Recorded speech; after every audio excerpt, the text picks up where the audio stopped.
Para muchas generaciones, la primera imagen cinematográfica de un investigador es la del Dr. Frankenstein y sus intentos de construir un ser vivo a partir de fragmentos de cadáveres.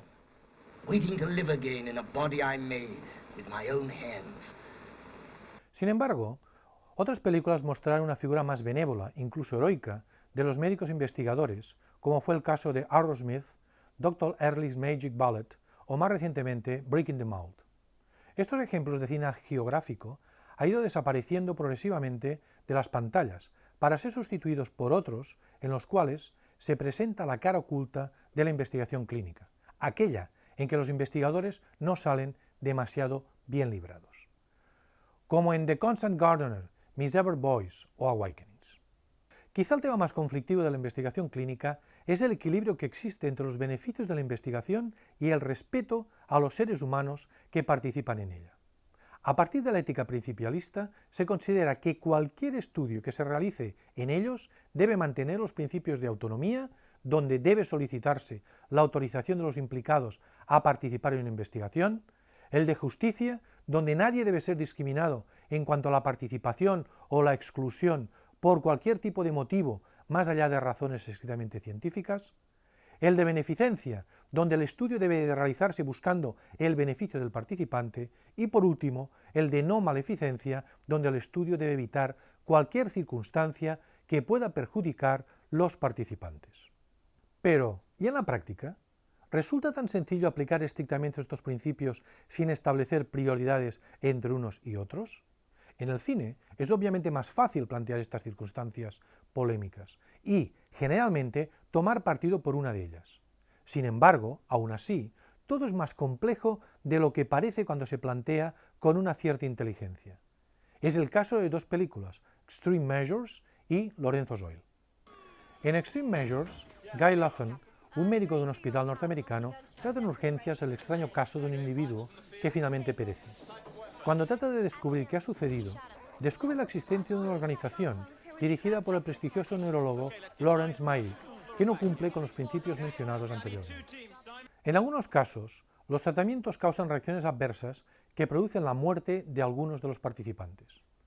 La investigación vulnera todos los principios bioéticos, el de autonomía por no solicitar el consentimiento para participar, el de justicia por utilizar de forma exclusiva un grupo social desfavorecido, el de beneficencia porque el tratamiento no causa ningún beneficio a los participantes y el de no maleficencia debido a que causa graves problemas.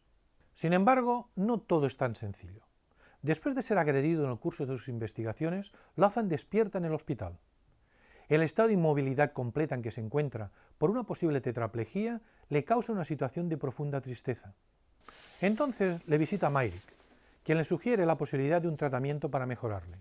Lawson confiesa desesperado que haría cualquier cosa para recuperar la movilidad. Finalmente, no precisa la ayuda de Myrick al recuperarse espontáneamente de la parálisis. Go back to your old life, to be a doctor. What would you endure? What are you talking about? I'm asking you a question. What do you think that would be worth? Mientras intenta huir, se escucha el discurso de Myrick de por qué su estudio es válido, necesario y justificado. Finalmente, el clímax de la película se alcanza en el enfrentamiento de Lawson y Myrick, que describe de forma antológica las contradicciones de la investigación clínica.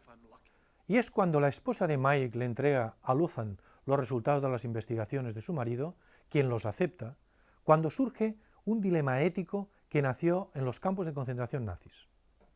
¿Pueden utilizarse los datos de investigaciones realizados sin respeto ético a los participantes? Yeah.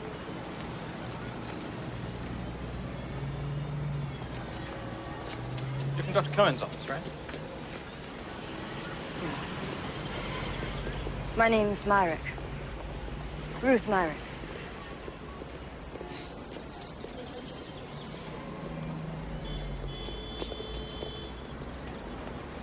Would you like to come inside? No. Thank you. I have been trying to decide what to do about this ever since my husband's death. As far as I can tell, it's pretty much all the data from his research. I think you should have it.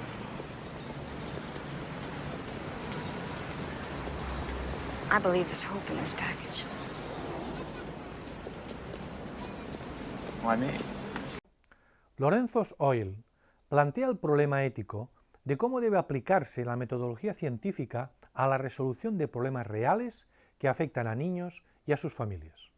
Aquí, el debate surge de qué ocurre cuando el tratamiento realizado en una investigación no funciona, así como el empleo de los pacientes con enfermedades incurables. Lorenzo empieza un tratamiento infructuoso con la dieta para después pasar a la ciclofosfamida, que no le impide empeorar junto con la aparición de las reacciones adversas del tratamiento.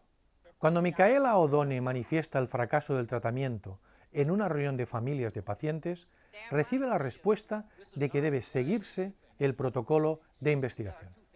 En consecuencia, Augusto O'Donnell inicia una investigación propia que identifica la posible utilidad del ácido oleico y después del ácido erúcico. Los comentarios que le hace al médico a cargo de Lorenzo no son demasiado bien recibidos por ser alguien de fuera del ámbito médico.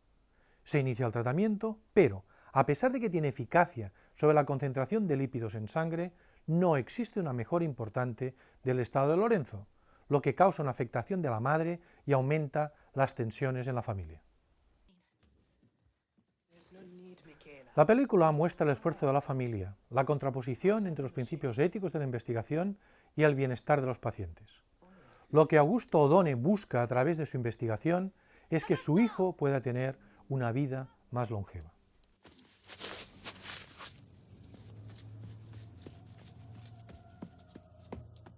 Más allá de la verosimilitud de los argumentos, las dos películas muestran cómo se pueden presentar temas médicos de forma que estimulen la reflexión y el debate sobre la elevada complejidad de la vida. Y la medicina es quizá el mejor ejemplo.